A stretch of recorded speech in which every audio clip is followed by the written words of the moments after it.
How to color hair. Having hair done in salons is convenient and comfortable, but when you factor in the time to actually get there and back, wait for your turn, the expense, and the tip, it's not so convenient after all. Lightening more than 2 shades of your natural hair color is best done by a professional. If all you want to do is darken your hair color, maintain it, or touch up your roots, then all you need to do really is learn how to color hair. It's not so hard to do, and it's way more fun when you have a friend over, do each other's hair, and make a party of it. You could use the money you save to splurge on a bottle or 2 of nail polish and give yourselves a mani and pedi too. 1. Prepare your setup. All your tools have to be in one place, your space protected from possible spills, your telephone turned off, your calendar free. Once you start, you're on a ticking clock, so you need to be organized. Be sure to read the instructions carefully before you start and do a skin test to check for allergic reactions.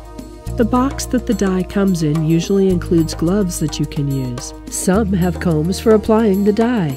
In addition, you need a hair dye kit that consists of a plastic bowl to mix the color in, combs and brushes, hair clips, gloves, etc. You need a dark towel, clothes you don't mind throwing away if it gets stained, a large plastic bag, and some wet cotton balls. A wall mirror is essential, as you will be needing both hands. Holding the mirror with one hand while applying color with the other won't work. You may also need to cover surfaces that would stain if dye spills or falls on it. That's why it's best to do this in the bath if you're doing it alone, but make sure the place is well ventilated. Hair dye can have heavy fumes that can cause shortness of breath in enclosed spaces. 2. Apply a thin layer of Vaseline around your hairline, from the forehead, behind the ears, on your earlobes, around to your nape, all the way down to your neckline. This will help keep your skin from staining.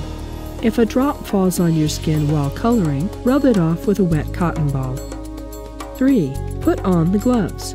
Always use gloves when handling the dye, holding your hair until you wash it and rinse it. Also, put the dark towel around your shoulders. 4. Prepare the dye.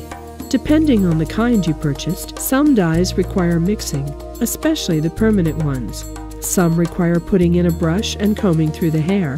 Some require shampoo-like application. If it's the latter, then you only need to shampoo it in and skip step 5. 5. If the instruction calls for wet hair, then wet your hair first. Comb out your hair and divide into 4 segments, 2 in front, 2 in the back. Clip the hair securely close to the scalp. Unpin one segment. If you're covering up gray hair, start at the spot where the gray is most noticeable or more abundant. Dye your hair from the root down to the ends, working one thin layer of hair at a time. After you dye one layer, lay it over the opposite segment, take up another layer and apply dye. Repeat in thin layers until one segment is done. Comb this segment back to its side and start on the other side. Apply this way until all your hair is colored. 6. Start the timer. Some instructions call for a cap, others do not, but it is best to wrap your hair in a large plastic bag and twist your hair up like a turban.